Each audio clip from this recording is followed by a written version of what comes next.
¿qué tal? ¿Cómo está? Bienvenido una semana más a otro programa de Sobre la Mesa, como siempre, conversando sobre algún tema de realidad nacional o internacional.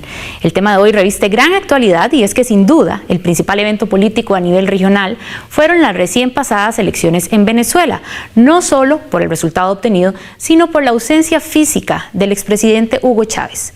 Tras su deceso se han planteado diversas hipótesis respecto del impacto en su país y en la región. Por un lado están quienes afirman que la revolución bolivariana es un proceso irreversible y hay otros que más bien prevén la redefinición de las alianzas estratégicas a nivel regional, dada la recomposición de los equilibrios de fuerzas dentro de la política venezolana. ¿Quién asumirá el rol de Hugo Chávez en la región? ¿Se darán replanteamientos en la política exterior venezolana hacia la región? ¿Cuál es el futuro del ALBA, del CELAC y de otras instancias de la integración latinoamericana?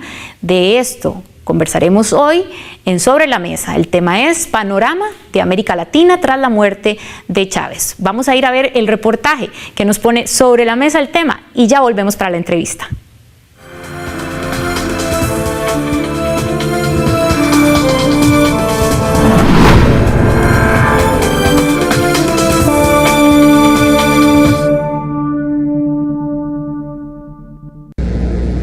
Y nos ven en todo el territorio de la patria. Hoy, 5 de marzo, recibimos la más dura y trágica noticia que podemos transmitir desde las instalaciones del Hospital Militar de Caracas. Ha fallecido el comandante, presidente Chávez. Dijo así Nicolás Maduro en un discurso difundido en cadena de radio y televisión nacional. Hoy hemos demostrado, camaradas, compatriotas, que nuestra democracia... El comandante Chávez Frías, quien estuvo al poder en su país por 14 años, desde 1999, quien fue señalado por una supuesta y amplia red clientelista, auspiciada por cuantiosos ingresos petroleros, presidente elogiado, que dio presencia y ascenso a la política exterior venezolana, con visión regional, quien construyó nuevas identidades y patrocinó articulaciones estratégicas en la región latinoamericana. La política de Chávez es una política regional que articula varias dinámicas importantes de integración.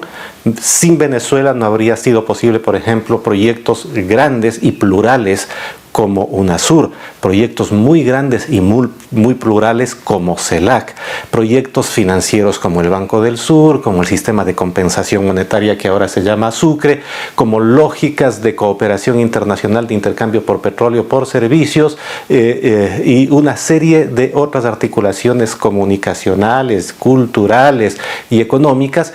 De los excelentísimos jefes de Estado y de Gobierno que hoy nos acompañan. El consenso y apoyo que generó entre los presidentes y ciudadanos de la región no se pueden menospreciar. Como bien lo decía el comandante presidente Hugo Chávez, unidad, unidad y más unidad. Eso es lo que claman nuestros pueblos. Eso es lo que demanda el pueblo venezolano y los pueblos latinoamericanos y caribeños. A los sueños de Bolívar. Hemos tomado conocimiento del fallecimiento del presidente y amigo Hugo Chávez Frías. Aprendí del comandante Chávez su visión política, que no solo fue venezolana, sino también latinoamericana. La identidad y solidaridad de Chávez trascendió las fronteras. El sueño de Chávez de unir la región para poder progresar y tomar las propias decisiones debe continuar. Muy triste noticia para Venezuela, para Ecuador, para Patria Grande, para el mundo, del fallecimiento ese inmenso. América Latina ha perdido un líder histórico. Hoy más que nunca, querida Venezuela, adelante. A nivel internacional, Venezuela se hizo un país conocido por su presencia activa en la cooperación y en el acercamiento hacia los países de Asia, de África y también de América Latina, como decía anteriormente, dejando atrás esa visión pro-norteamericana y estadocéntrica que tenía la política exterior de Venezuela.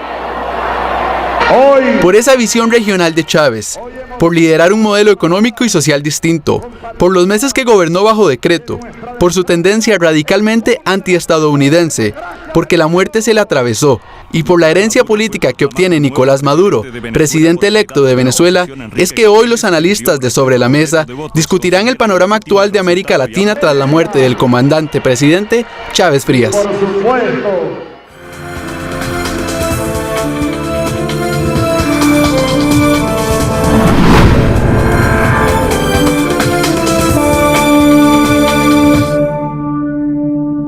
Continuamos hoy en Sobre la Mesa conversando sobre qué pasa después de la muerte de Chávez, tanto en Venezuela como en el resto de Latinoamérica. Y la entrevista de hoy la vamos a hacer vía Skype. Nos acompaña desde Argentina el doctor Atilio Borón. Él es politólogo y sociólogo de nacionalidad argentina y con él vamos a estar conversando hoy sobre este tema. Hola, don Atilio, bienvenido a Sobre la Mesa. ¿Qué tal? Buenas tardes. Bien, ¿cómo incide la muerte de Chávez en las alianzas y las uniones estratégicas, sobre todo en lo militar y lo económico para Latinoamérica? Bueno, yo creo que no va a haber grandes cambios. Me parece que hay un elemento de continuidad muy fuerte, que el gobierno de Nicolás Maduro no se va a apartar de las grandes líneas que fueron trazadas ya por Hugo Chávez, sobre todo a partir del año 2002-2003 para acá. De manera tal de que en principio no creo yo que pueda haber grandes modificaciones. Me parece que lo que va a primar va a ser la continuidad por encima de los cambios. Bien, tal vez conversar un poco sobre, para poner al televidente en contexto, ¿cuál es el objetivo de la política exterior venezolana? ¿Es a nivel regional? ¿Cómo lo ve usted? Bueno, mire, yo creo que Venezuela es un país que ha venido llevando a cabo una política de alcance regional muy importante. O sea, una política exterior que obedece no solo a un proyecto venezolano, de la nación venezolana, sino que de alguna manera ha tomado como una de sus tareas fundamentales promover una nueva inserción de América Latina y el Caribe en el sistema internacional. Y en ese sentido es válido decir de que el objetivo de la política exterior de la República Bolivariana de Venezuela es un objetivo que trasciende las fronteras nacionales, que tiene gravitación regional y habría que también agregar como un segundo elemento un grado significativo de presencia en la escena internacional debido a la diversificación de contactos diplomáticos establecidos por Caracas en los últimos años. ¿Cómo se ha materializado este objetivo? Bueno, mire, yo creo que ha firmado el gobierno de Venezuela una serie muy importante de acuerdos de cooperación internacional en diferentes rubros, ¿verdad? No podemos olvidar que Venezuela es un país que atrae mucho la atención de los demás países porque según el más reciente informe de la OPEP, la Organización de Países Exportadores de Petróleo, Venezuela tiene las reservas comprobadas más importantes de petróleo a nivel mundial. Y esto, evidentemente, en un mundo sediento de petróleo, hace que sean muchas las naciones que procuren establecer vínculos y lazos con la República de Venezuela. De manera tal que usted encuentra ahí convenios de diferentes tipos con China, con Irán, con Rusia, con Bielorrusia y con muchos otros países. Bien. ¿Tendrá ahora Venezuela que recortar los costos que destina para la cooperación internacional frente a la necesidad de atender su economía y también de superar el déficit electoral? ¿Considera usted que tendrá que recortar estos costos? Yo creo que va a haber probablemente algún ajuste en materia de los costos de la política exterior. Venezuela ha tenido una política de solidaridad internacional muy fuerte con los países de Centroamérica y el Caribe mediante un programa, por ejemplo, como Petrocaribe, que ha sido un programa muy importante, que ha ayudado mucho a los países de la región. Habrá que ver si lo seguirán manteniendo. Todavía hay una incógnita, no se sabe muy bien cómo se va a reorientar el rumbo de la economía venezolana en los próximos meses y en función de eso es posible que haya algún pequeño recorte, pero no creo que sea algo muy significativo de ninguna manera. En días pasados, Lula reconoció que con la partida de Chávez, y abro comillas, ahora no contamos con la ayuda de su energía ilimitada para avanzar en la unidad internacional y en la integración de América Latina, en la que creía profundamente. ¿Cuáles son las figuras que nos quedan? Entonces, ¿quién realizaría el relevo regional? ¿Sería acaso Correa? Mire, yo creo que si hay algo que podemos decir que ha sido un legado muy importante de la gestión del presidente Chávez, es que me parece que se ha hecho carne en diversos gobiernos de la región la idea de que América Latina debe tener una estrategia conjunta debe actuar unitariamente, de manera tal que yo creo que a pesar de que no se cuente ahora con él, un hombre de una energía extraordinaria, de una capacidad inventiva pocas veces vista, sin embargo me parece que ya como que se ha institucionalizado la idea de que América Latina, en un contexto internacional tan preocupante como el que tenemos hoy, es un continente que tiene que actuar de consumo. La prueba está, fíjese usted que hace pocas semanas, poco más de una semana, cuando se produjo la visita del presidente Federico Franco, ¿no es cierto?, a la OEA en Washington, los países de la UNASUR, salvo Paraguay, naturalmente, que era su presidente que existía ahí, se levantaron y optaron por no participar, digamos, en la reunión, porque consideran de que el presidente Federico Franco de Paraguay es un presidente ilegítimo. Esto es un dato muy significativo porque ahí coincidieron países como Bolivia, Ecuador, países como Argentina, Brasil y Uruguay, y países como Colombia, Chile y Perú, que están en una postura ideológica muy diferente. Sin embargo, creo que la idea de que, bueno, la región tiene que comportarse unitariamente, sobre todo en América del Sur, ha prendido muy fuerte, y por eso creo que no podemos esperar cambios muy significativos ni alguien que tome la posta de lo que dejó Chávez. Creo que todos los demás gobiernos ya saben lo que tienen que hacer y van a seguir por la senda de la unidad. Pero ¿a quién diría usted que sería como líder a seguir en este momento? Y yo creo que es difícil decir, ¿no es cierto?, porque por muchas razones hay diferentes tipos de liderazgo. El presidente Correa es ciertamente uno de los más brillantes intelectuales que tiene la región, y que en ese sentido él tiene una capacidad de liderazgo muy fuerte. Pero la presidenta Dilma Rousseff, como jefa de Estado de Brasil, lidera un país con una enorme gravitación en la economía mundial. Lo mismo podría decirse, digamos, de las virtudes que puede tener Evo Morales como representante de los pueblos originarios de América Latina, o la presidenta Cristina Fernández. Hay muchos candidatos, pero ninguno me parece a mí que va a tomar la posta dejada por el presidente Hugo Chávez. No creo que el funcionamiento del proceso unitario ahora en América Latina va a ser diferente. Y si hablamos de Maduro, ¿cree usted que tiene las características para ser el líder? Maduro puede ser, pero el mismo Maduro lo ha dicho. Maduro no es Chávez. Ayer en la conferencia de prensa él lo dijo varias veces. Dijo, bueno, acá Chávez hubo uno solo, yo no soy Chávez, voy a tratar de hacer las cosas lo mejor posible. Chávez tenía un rasgo que es bastante inusual en la política, y es que tenía una enorme capacidad de conjuntar intereses diferentes de sectores que pensaban muy distintos, pero que podían ponerse de acuerdo en algunos puntos muy concretos y puntuales. Vamos a ver si Maduro tiene la misma capacidad, claramente sin tener el carisma que tenía Chávez, pero probablemente pueda tener ese papel. Bien, don Atilio, vamos a hacer en este momento una pausa y vamos a regresar en unos cuantos minutitos para seguir conversando con don Atilio Borón sobre qué pasa después de la muerte de Chávez. Ya regresamos a Sobre la Mesa.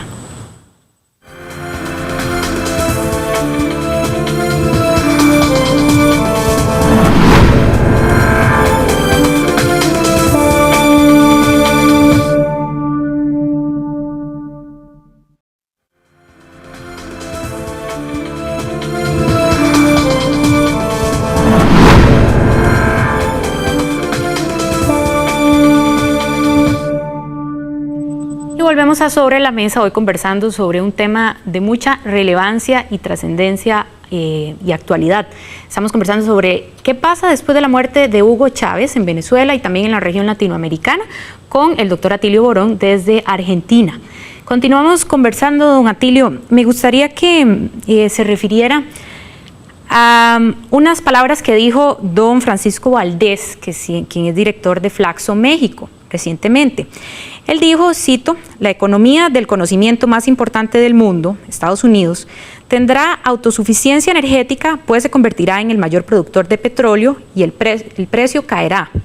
En estas circunstancias, ¿podrá mantener Venezuela sus políticas distributivas y su diplomacia regional centradas en las ganancias del petróleo? ¿Qué opinión le merece esta Mire, es posible, aunque esas perspectivas del autoabastecimiento petrolero de los Estados Unidos están basadas en la explotación intensiva de lo que se llama el shale oil, ¿no es cierto? Que es un petróleo que tiene como uno de sus problemas que es altamente contaminante y está siendo muy cuestionado por los grupos conservacionistas y ecologistas de los Estados Unidos. Yo no estoy muy seguro de que eso pueda ser realmente una opción muy realista para los Estados Unidos en los próximos años. Pero aún suponiendo de que los grupos de los conservacionistas, los ecologistas sean derrotados y se pueda producir un petróleo que tiene efectos contaminantes mucho más graves que los que tiene el petróleo convencional, hay mucha gente en el planeta dispuesta a comprarle petróleo a Venezuela, ¿verdad? Por empezar, China, siguiendo con la India, siguiendo con muchos de los países asiáticos que tienen enormes poblaciones, de manera tal que a mí me parece que primero es poco probable de que haya una caída del precio del petróleo, aunque hay que reconocer de que el precio del petróleo está muy sometido a operaciones de carácter especulativa por las grandes compañías que manejan el negocio. De manera tal que yo tendría una actitud un poco escéptica en relación a la tesis que planteaba recién mi colega de Flaxo. Ok, independientemente de este tema del petróleo, ¿qué papel jugarán Estados Unidos y la Unión Europea dentro de este nuevo contexto? Mire, la Unión Europea hace tiempo que ha dejado de jugar un papel significativo en la política internacional, ¿verdad? Este es un fenómeno que lo han señalado ya varios autores norteamericanos, comenzando por el propio Henry Kissinger, hace ya muchos años, siguiendo por Zbigniew Brzezinski, Robert Kagan más recientemente, hablan de que, bueno, en realidad Europa, una Europa de más de 50 estados, en este momento es poco más que un nombre geográfico, carece de unidad política, carece de unidad económica y realmente ha jugado un papel muy marginal en los grandes procesos del sistema político internacional.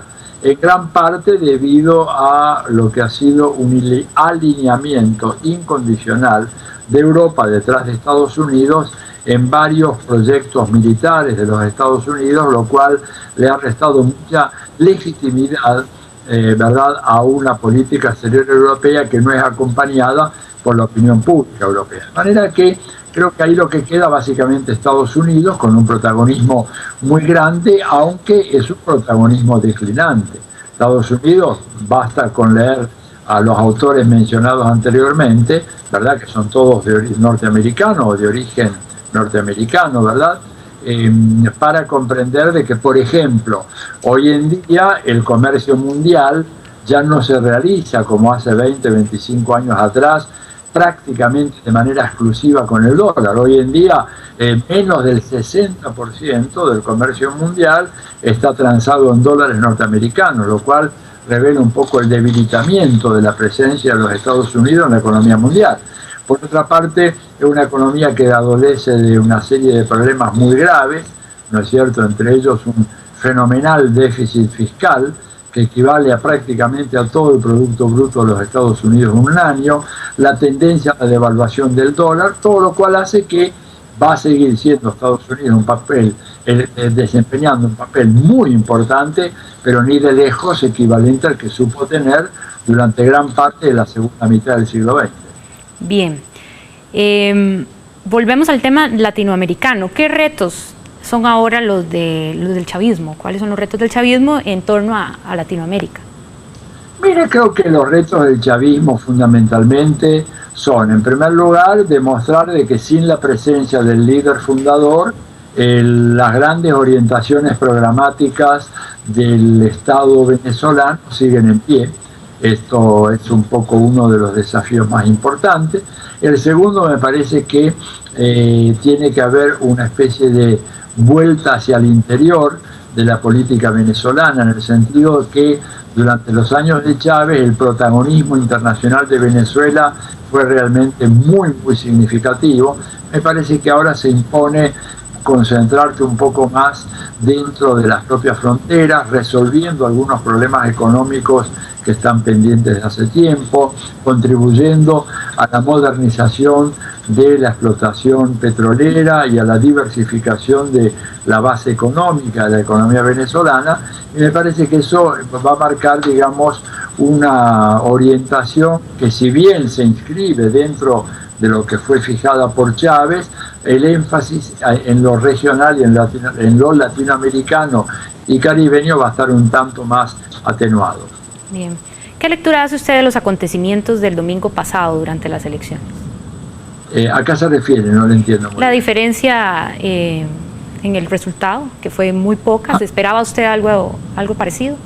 Mire, usted sabe que yo tenía muchas dudas sobre el resultado porque las encuestas previas eran encuestas que tenían un margen de variación realmente demasiado amplio. Algunas encuestas, por ejemplo, dentro mismo del grupo de consultores que asesoraba al candidato Enrique Capriles, daban un triunfo muy holgado de Chávez, de Maduro, por encima de los 9 o 10 puntos, que a mí me pareció un poco exagerado, y había otras encuestas que inclusive más favorables al chavismo le daban una ventaja del orden de los 15, 18 puntos. Yo creo que en realidad tanto las consultoras vinculadas a Capriles como las consultoras vinculadas al gobierno bolivariano no hicieron un trabajo, no aportaron datos sólidos y se llega a una elección muy reñida.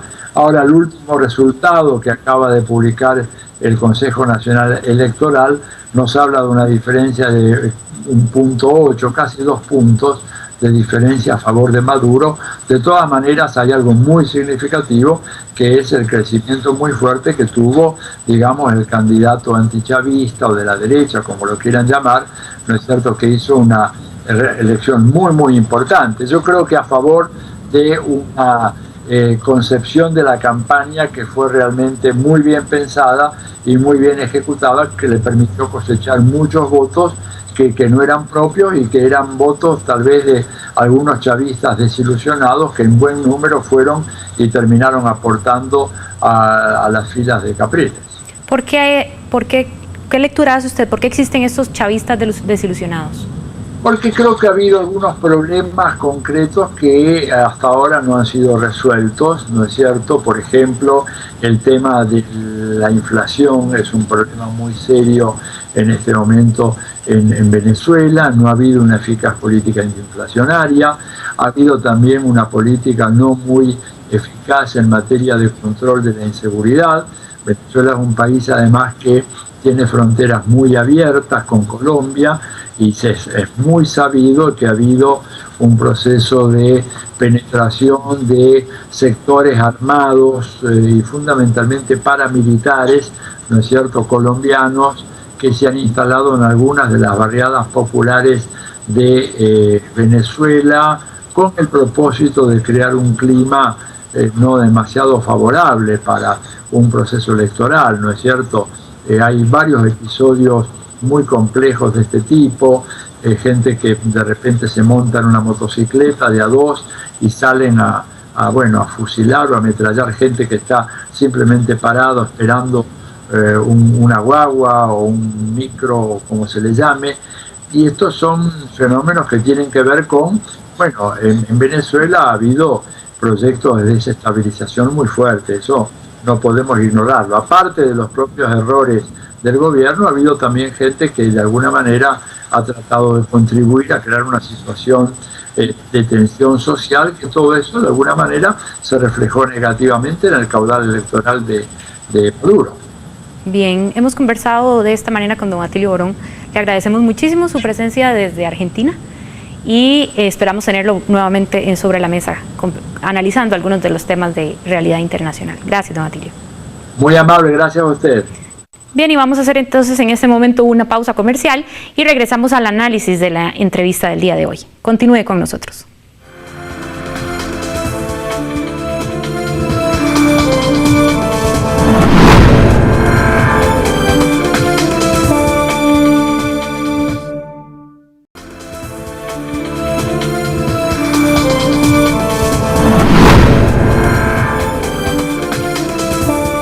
Gracias por estar con nosotros, estamos en Sobre la Mesa. El día de hoy estamos conversando sobre las implicaciones para América Latina de el deceso del expresidente, en este caso, Hugo Chávez Frías. Para profundizar en el análisis hemos invitado a dos académicos. En primera instancia nos acompaña el día de hoy el máster Francisco Enrique Solano, quien es historiador y además decano de la Facultad de Ciencias Sociales de nuestra universidad. También nos acompaña doña Josette Alman Borbón, quien es historiadora y politóloga. Muchas gracias por acompañarnos. También fue coordinadora regional de cooperación internacional de la Secretaría General de la Flaxo en Costa Rica. Bueno, a los dos les agradezco mucho por acompañarnos. Hemos tenido un inicio de programa bastante interesante en el cual se están planteando, cuáles son esas implicaciones para América Latina del deceso de Chávez. Sin embargo, no podemos desconocer que acaba de acontecer un evento muy importante y es precisamente las elecciones en este país. Entonces me gustaría que empezáramos por ahí. Don Francisco, ¿cómo podemos entender el resultado electoral y qué es lo que ha sobrevenido a partir de él en la sociedad venezolana? Bueno, buenas noches a la estimable audiencia del Canal 15. Tenemos en primera instancia que nos enfrentamos a dos situaciones bastante complejas de interpretar y de ver las consecuencias. Primero, el fallecimiento del presidente Hugo Chávez, que causa un gran impacto a nivel de Venezuela, pero también a nivel internacional. Esta es las expresiones de condolencias y la gran cantidad de mandatarios que fueron a su funeral. Y escasamente un mes después estamos en un proceso electoral para elegir el sustituto del presidente Chávez. Que además se va a mantener por 2 meses más, porque en 2 meses más también viene la elección municipal, donde también, Venezuela se va a mantener en un proceso electoral o de clima electoral casi que por 2 meses más, adicional a lo que está diciendo Francisco. Pero es que si uno ve el contexto venezolano, ve que algo característico en Venezuela desde la llegada de Chávez es la participación electoral. En 14 años de gobierno de Chávez se realizaron 16 elecciones, de las cuales Chávez ganó 15 y perdió 1, casi por un porcentaje parecido al que Maduro le ganó ahora a Capriles. Y era la de la reforma constitucional que Chávez presentó. Quizás es importante mencionar que en las últimas 3 elecciones se nota una curva descendente entre la diferencia que el chavismo ha ido obteniendo en relación con la oposición. Vemos, por ejemplo, que en el 2006 la diferencia entre el chavismo y la oposición fue del 26%, en el 2012 fue de un 10%, pero ahora en el 2013, 4 o 5 meses después, lo que tenemos es una reducción a un 1%. ¿Qué significa eso en el contexto venezolano? Pero aquí hay que tener una en cuenta. Estas elecciones es las elecciones sin Chávez. Es por primera vez el chavismo sin Chávez. ¿Y es una perjudicial? Es que hay una situación muy diferente. Pienso que Chávez por sí era una persona, un líder carismático, un líder que hegemonizaba, que tenía una capacidad de oratoria muy grande, que llevó a cabo una serie de proyectos y que en el imaginario popular se identificó muy bien con él. ¿Cuál es su opinión de ellos? No, pero además en todo esto, el tema del liderazgo. Un liderazgo no se transfiere automáticamente de una figura como la del expresidente o la del presidente Chávez a una figura que, a pesar de que ha estado acompañando al chavismo y es parte del chavismo, es una figura nueva en lo que es el enfrentarse a una elección. Y yo diría que viendo esta elección corta, la gente se enfrentó a un Capriles bastante maduro, con un conocimiento de cómo hacer bien las cosas, mientras que el chavismo sin Chávez, o el chavismo post-Chávez, se enfrentó de una manera bastante con poca experiencia, por ponerlo de una manera. Sin embargo, en este contexto también hay que mencionar que toda la campaña giró en torno a la imagen del mismo Chávez. Pero no se transfiere, exacto, pero la imagen, eso es el tema de que el liderazgo no se... ¿Qué tanto incide entonces la construcción del mito en relación con... Pero es que tenemos una situación, como lo decía José, en la construcción del liderazgo. Chávez se forjó como un líder que surge de algo que es la lucha contra el modelo neoliberal en Venezuela. Después del Caracazo del 89, hay que ver que Chávez llevó a cabo un intento de golpe militar, fue a la cárcel como 4 años y eso le deparó un liderazgo en un momento en que Venezuela sufría la represión, sufría el hambre, la desesperación en las calles y ahí inició el liderazgo. Prueba está en que luego en el 98 ganó esas elecciones y de ahí en adelante fue tornándose cada vez más fuerte, como usted lo dijo. Ahora, pero además con Chávez cambia todo el sistema de partidos políticos de Venezuela. Actualmente, ¿De qué manera cambia? Casi que los partidos políticos que existían en Venezuela en la década de los 90 literalmente desaparecen. Lo que se llamó la Cuarta República. Exacto, desaparecen y en este momento usted tiene un escenario de partidos políticos totalmente nuevo. Parte de las grandes, digamos, del liderazgo de Chávez en Venezuela fue también cambiar de destinatarios a la renta petrolera y llegar a las comunidades donde el gobierno nunca había llegado, o el Estado venezolano no había llegado a través de las famosas misiones. Y eso hace que el pueblo de Venezuela se convierta lógica. Usted lo vio en el entierro del presidente Chávez, ¿no? El verdadero dolor de la pérdida del liderazgo o del líder. Ahí está el cambio de modelo. Tenemos que tener presente que el modelo que se instaura en América Latina, que aquí mismo en Costa Rica sufrimos, fue un modelo neoliberal que le quita el peso al Estado y que dice el Estado se sale y empiezan a disminuir todo el apoyo de instituciones sociales. Chávez lo que hizo fue, no, vamos a detener, vamos a dar el apoyo a las políticas más públicas. Estado y menos mercado. De hecho, si uno la cosa es si eso se puede sostener, Francisco, sobre todo en los temas de la globalización y sin la renta petrolera. Quiero plantear el tema de que la elección, pero también la muerte de Chávez, abre 3 grandes frentes. Abre un frente a lo interno del chavismo, donde hay una disputa de poder. Abre un frente a nivel social, a nivel nacional, precisamente porque lo que tenemos ahora es una oposición que comprueba o que confirma que el chavismo es derrotable, y también se abre un frente a nivel regional en donde se cuestiona, o por lo menos existe una gran incógnita sobre cuál es la sostenibilidad de todos estos mecanismos de integración impulsados desde el sur. Esto lo planteo porque, bueno, yo espero que buena parte de la conversación gire en torno a estos 3 grandes frentes, pero ¿qué significa, pensando en el frente interno, qué significa entonces para la oposición el confirmar que vía electoral, no vía golpes de Estado como se ha querido plantear, vía electoral es posible vencer al chavismo? ¿Qué nos dice eso de cara a las próximas elecciones, digamos, al devenir del gobierno, pero también considerando que de aquí a 3 años ya existe la posibilidad de plantear un referendo revocatorio? Sí. Yo no sé si en eso vos estás de acuerdo, Francisco, conmigo, y es que a pesar de la derrota de Capriles, el gran ganador de esta elección, habiéndola perdido, es el propio Enrique Capriles. Porque además, si uno hace un análisis de cómo se comportaron los votos, hubo una migración muy importante de votos que antes se le adjudicaban al chavismo y que esta vez votaron por Enrique Capriles.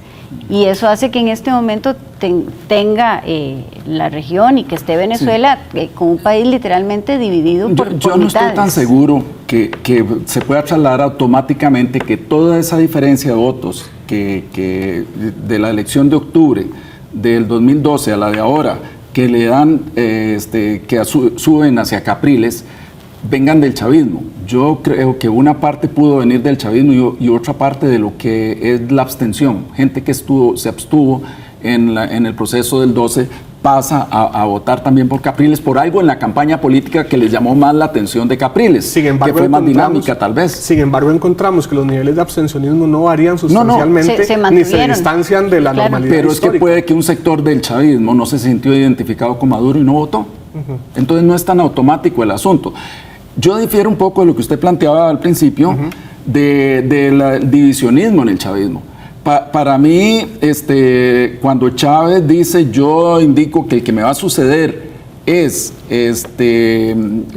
Maduro, ahora, y que lo voten por él si yo falto, ahí él estaba parando esa disputa. Estaba dando algún nivel de certeza. Claro, les estaba dando un nivel para este periodo que venía. Ahora, ¿qué puede pasar? No sabemos qué puede pasar, pero como lo dijo el profesor Atilio Borón ahí, si se quiere consolidar y mantener el proyecto, se tiene que pasar a niveles de lo que se podría hacer una conducción colectiva.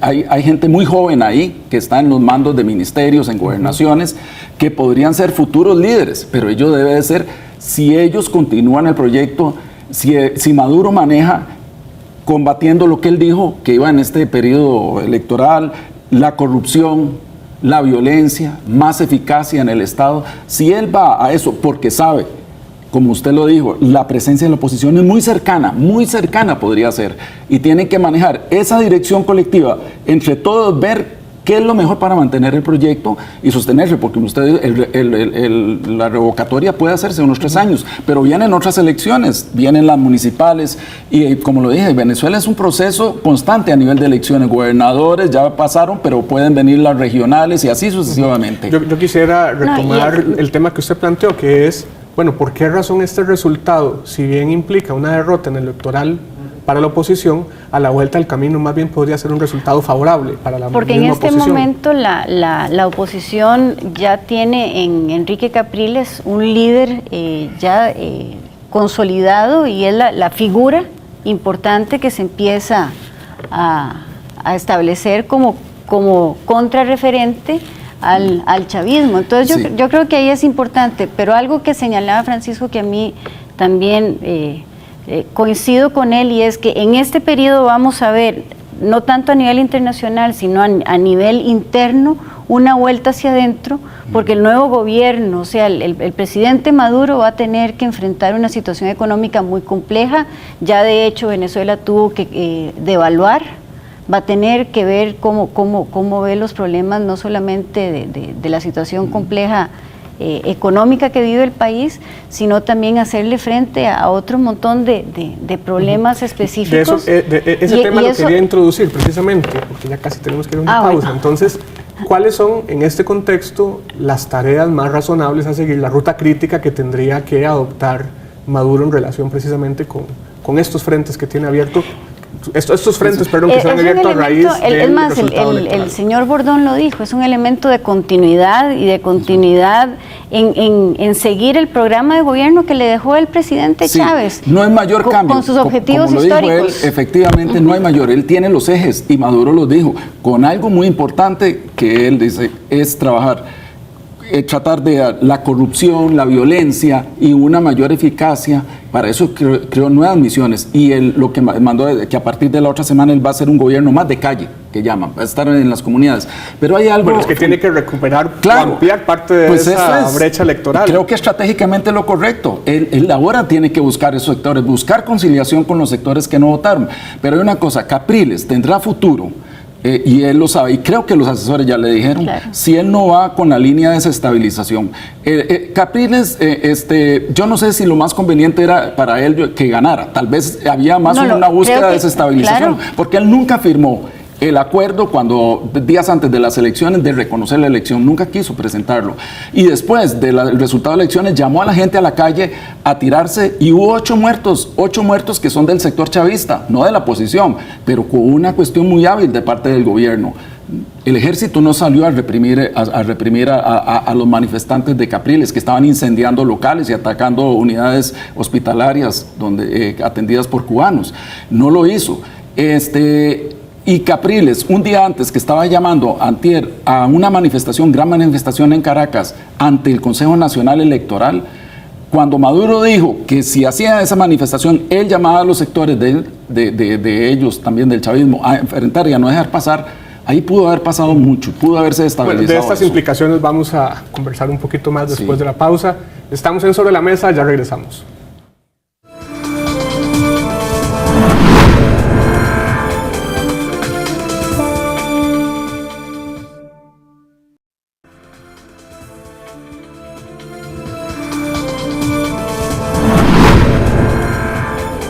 Gracias por acompañarnos, estamos en Sobre la Mesa, el día de hoy conversando sobre lo que ocurre en Venezuela, lo que ocurre precisamente en la región latinoamericana a partir de por un lado el deceso del expresidente Chávez y por otro lado del resultado electoral acontecido en Venezuela en días pasados. Para profundizar en este análisis estamos conversando, bueno, en primera instancia conversamos con el politólogo argentino Atilio Borón y acá estamos con doña Yosette y con don Francisco profundizando un poquito más en esto. Antes de la pausa estábamos hablando de cómo pues se ha abierto un frente interno un tanto delicado que ciertamente Nicolás Maduro tendrá que atender, no solo las condiciones de violencia, no solo las condiciones económicas, sino que también encuentra que su apoyo electoral ha mermado. Es probable, se ha planteado la hipótesis, de que buena parte de los recursos orientados a la cooperación internacional, desarrollo de lo que se ha llamado la solidaridad de la gran patria, de la patria grande, tendrán que ser desviados precisamente para atender este conflicto interno. Este frente interno, ¿qué implicaciones podría tener esta condición en la sostenibilidad de los distintos mecanismos de la integración que se ha promovido recientemente desde el sur? Podríamos empezar con usted, doña Yosette. Gracias. En ese sentido yo coincido con el expresidente Lula en decir que las ideas de Chávez a nivel de lo que es la integración latinoamericana, sobre todo si se habla del sur, son ideas que son fuertes y son ideas que van a mantener mantener su continuidad. Y estamos hablando específicamente de UNASUR. Dentro de la UNASUR está el Consejo de Defensa de la UNASUR y el Banco del Sur, pero también tenemos lo que recién acaba de irse construyendo, que es la CELAC, ¿no? Que es la voz de la patria grande, de la América Latina, donde, por cierto, para el 2014 Costa Rica va a ejercer la presidencia pro tempore de la CELAC, así que vamos a tener toda esa posibilidad de seguirle más de cerca y en casa lo que está pasando. Pero en ese sentido, pienso, ¿no?, lo que usted decía, mientras los recursos del petróleo sean tan abundantes como hasta ahora han sido, a pesar de la crisis económica que está viviendo Venezuela, lo que es el ALBA, lo que es UNASUR y lo que es CELAC van a seguir teniendo unos por el lado del liderazgo, porque ya no solamente fue el liderazgo del presidente Chávez, sino que ya son los países que han acogido estas ideas. UNASUR estás hablando de 12 economías muy fuertes de la América del Sur, y la CELAC está hablando de toda la América Latina y el Caribe integrados en una voz. Yo lo que siento también, y eso lo hemos venido sosteniendo desde hace mucho tiempo, se venía sosteniendo en Flaxo, era el problema de lo que es tener varias Américas Latinas, y dentro de esas varias Américas Latinas y la fragmentación, dos específicamente, que es la América Latina del Norte, que está más ligada a los tratados de libre comercio, más cercana a las políticas con Estados Unidos, y una América Latina del Sur cada vez más autista, claro, hacia el norte, y tratando de manejar una América Latina para América Latina. Más ensimismada en estos procesos que son muy claros en el sur. Claro, pero es que nos lleva, hace unos años, Benedetti hizo un poema, El Sur también existe, que luego lo tornó canción Juan Manuel Serrat. Exacto. Y para mí ahí está muy claro, en el sur también existe lo que ha pasado con América del Sur. Y nadie puede negar que Chávez fue alguien que impulsó todos estos procesos de integración, estos procesos, porque introdujo un modelo, por primera vez, otra vez retomó el diálogo de la política solidaria, que se había abandonado por el frío económico del neoliberalismo. Y cambió el paradigma de desarrollo, donde ya empezó a hacer casi que un equilibrio entre lo que eran las políticas económicas con las políticas sociales. Volver al Estado, volver a las políticas sociales. Exacto. Y solidarias.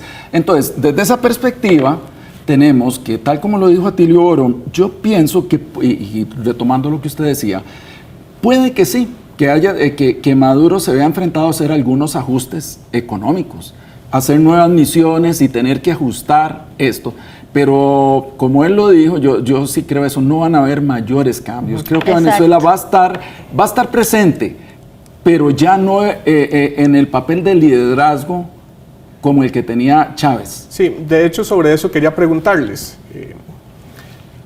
Alrededor de Chávez ha habido una construcción mítica, casi providencial para algunos y casi bastante, digamos, negativas para para otros.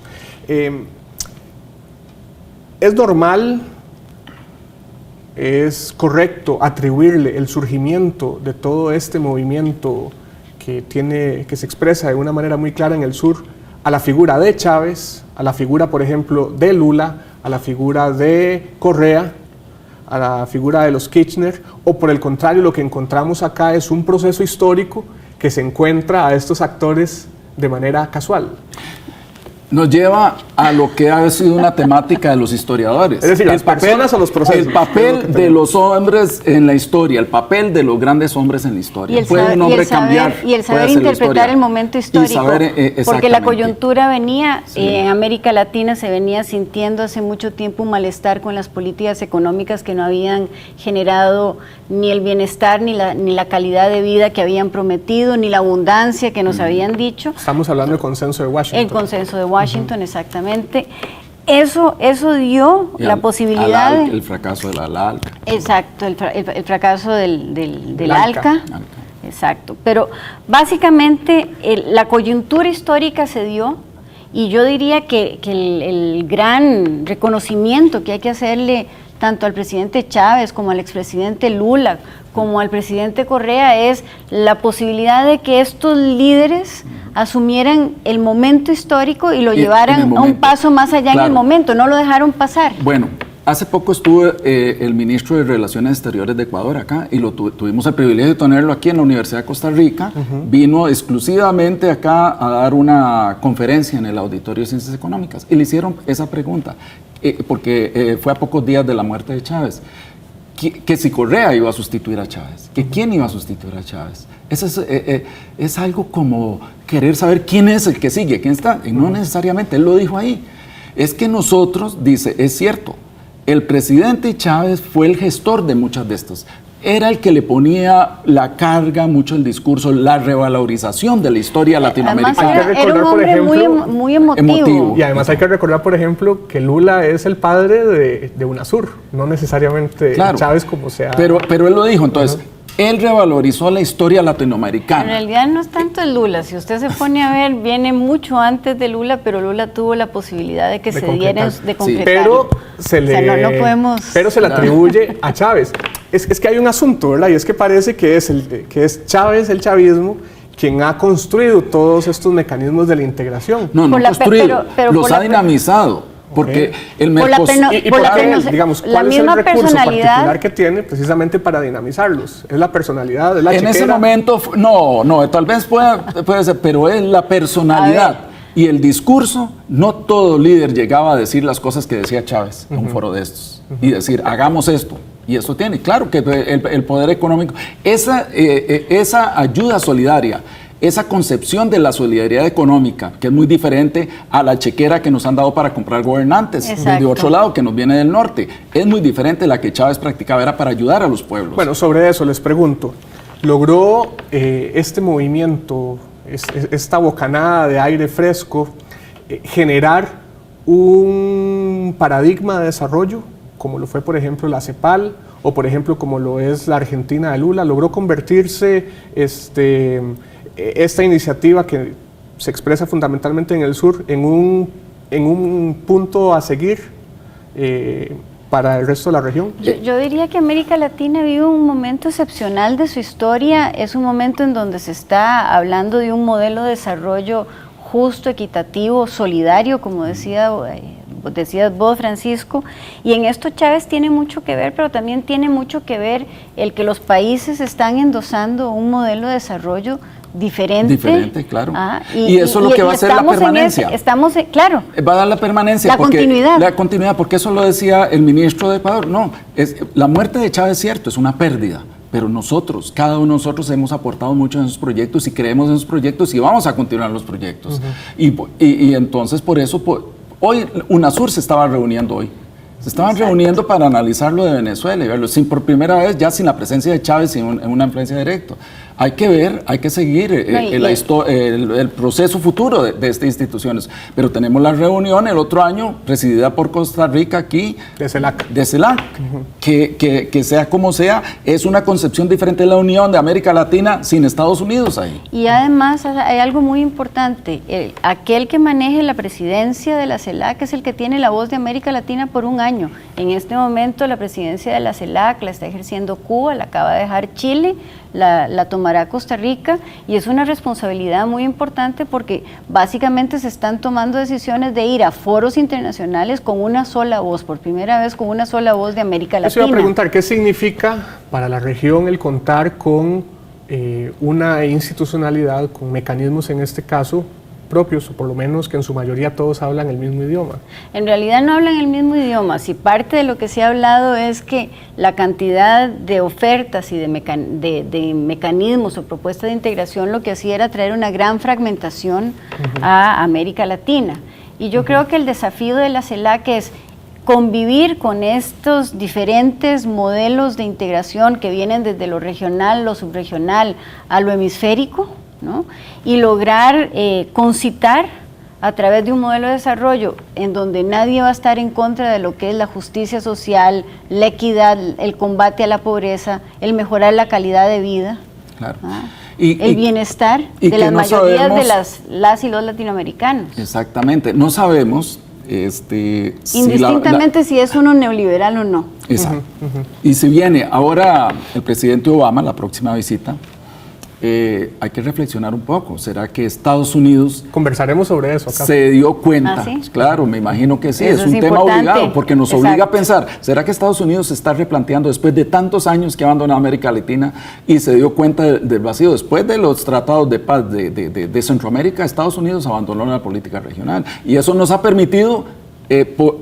gracias a eso nosotros y a los errores que han cometido ellos en la política internacional acá, que han perdido en aspectos en seguridad, en integración, todas las cosas que fueron, y por intervención muchas de Chávez, nos ha permitido tener un poco más de esa conciencia latinoamericana. Aunque Borón tiene una tesis un poco distinta a la suya, que él dice... No, América Latina siempre ha sido la región más importante, solo que hay una operación en silencio, pero de eso hablaremos en otro programa.